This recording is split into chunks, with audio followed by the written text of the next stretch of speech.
Following on from the advanced therapy presentation, we will now discuss a specific area of treatment called CAR-T cellular therapy in more detail, including some logistical considerations required when setting up research trials.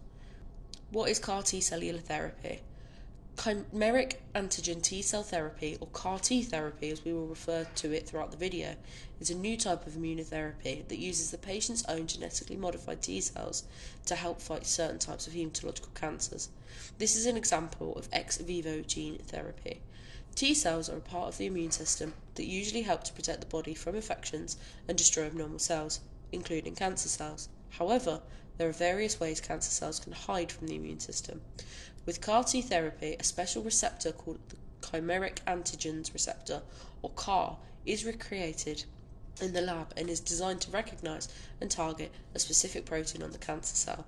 This allows the modified T cells to bind to the specific proteins on the surface of the cancer cell and kill them.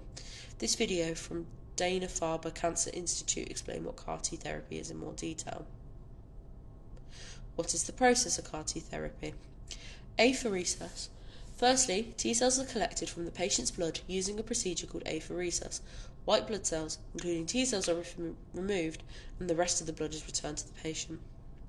T cell modification.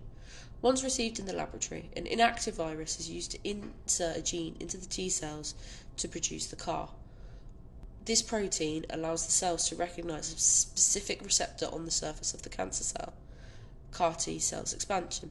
The modified cells are then expanded in a lab to produce millions more of these cells, which are then frozen and sent back to the hospital treating the patient. Infusion. A brief course of chemotherapy is given to the patient to reduce the number of T cells in the body prior to the CAR infusion. This is called lymphodepletion and is used to make space for the CAR cells, which allows them to better survive to fight the cancer. These cells are then infused back into the patient's bloodstream, where they can bind to the receptors on the cancerous cells, killing them. Following the infusion, as with many other treatments, there can be side effects. We are now going to look at some of these side effects in a bit more detail. This list is not exhaustive, so it is important to escalate any concerns to medical staff in a timely manner. Cytokine release syndrome is one of the most common side effects and usually occurs between 1 to 2 weeks post-infusions. The symptoms can range from mild flu-like symptoms such as fever, chills, headaches, fatigue and aches, to more severe symptoms such as hypertension, hypoxia, tachycardia and even organ failure. Severe CRS will require admission to an intensive care unit for enhanced monitoring and treatment. Please see this short video from the Jackson Laboratory on what CRS is. A high percentage of patients suffer from CRS, and even though most cases are usually mild, it is important to know what it is, how to treat it, and that it can be life-threatening in certain situations. The chart on screen is the grading system for the CRS management and is particularly useful to establish treatment plans. It is also worth noting that as CRS presents similarly to sepsis, you should also follow your local sepsis screening and treatment protocols. Other side effects include immune effector cell-associated neurotoxicity syndrome, or ICANS. This is the second most common adverse event and can develop on average 5 days following CAR-T infusion. This can occur alongside or even after CRS. Symptoms of ICANS can range from mild tremors to language impairment. However, it can rapidly progress to more severe neurotoxicities, such as seizures and even cerebral edema. Management is usually supportive, with a focus on seizure prevention and dampening down of the immune system, often by bivalent corticosteroids. The chart on screen is the grading system for ICANS. The immune effector cell encephalopathy score, or ICE score on the chart, along with the other neurological assessments, is used to determine the ICANS grade. The medical team will complete the neurological exams at baseline and then at least twice a day. Other side effects to be aware of. Tumor lysis syndrome. This is where a metabolic complication that occurs due to sudden and or massive killing of the tumour cells. On-target off-tumour toxicity. CAR-T cells can cause damage to non-cancerous cells. An example of this is CAR targets a certain antigen called CD19, which is also found on healthy B cells, meaning the healthy B cells are also killed alongside the cancerous B cells. This can lead to an increased risk of infection. Allergic reactions. CAR-T has also been known to cause anaphylaxis reactions due to an overwhelming immune response to the CAR cells. Please refer to local policies on how to treat and deal with an anaphylaxis situation. To date, there are 3 CAR-T therapies approved for the use in the UK. These are for haematological cancers and are given at various hospitals throughout the UK.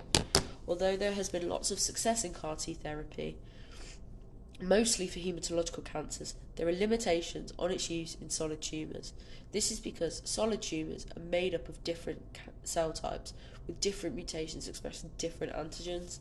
An exciting new cell therapy is currently undergoing clinical trials for solid tumours, for example in melanoma or lung cancer patients, called tumour infiltrating lymphocytes or TILs therapy. TIL therapy effectively works the same way as CAR-T therapy, in the sense that it is a cell-based type of immunotherapy. However, it differs slightly, as TILs involves procuring and using immune cells directly from the patient's tumour, whereas CAR-T, the patient's T cells are genetically modified. Tumour-infiltrating lymphocytes are types of immune cells that recognise and kill cancer cells. In TIL therapy, a small part of the patient's tumour is removed. The natural infiltrating lymphocytes from within the tumour tissue are then separated and expanded in the lab using a protein that promotes rapid TIL growth, called IL-2. These cells attack the cancer cells and leave the healthy cells alone. The patient then goes through the same process as CAR-T therapy, where they are given lymphodepletion chemotherapy and the cells are then reinfused. Logistical considerations when setting up trial. When running trials involving cellular therapies, it is important to familiarise yourself with the complexities of the treatment, how it works, and the side effects. Although this is an area of growing research, it is important to recognise and address any challenges you may come across early on. Feasibility and risk assessments. During the initial meetings, you will need to establish where you will be giving these cells. Is the department adequately set up, and is there a clear escalation process? What standard operating procedure, or SOP, do you need in place? Establish what support and delivery teams are required, and if they have the capacity to deliver the trial. Please see attached example of the feasibility questionnaire used at the UHB site.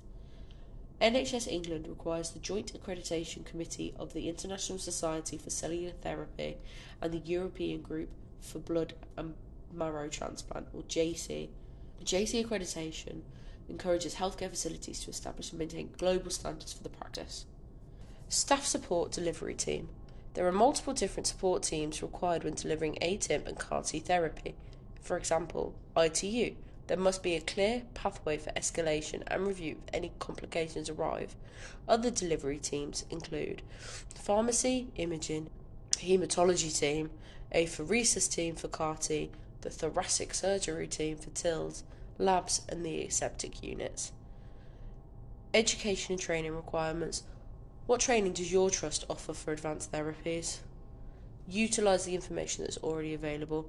See the links on screen for further online learning. Thank you for watching this video. This has been a very brief overview of cellular therapies and the support needed for setting up trials.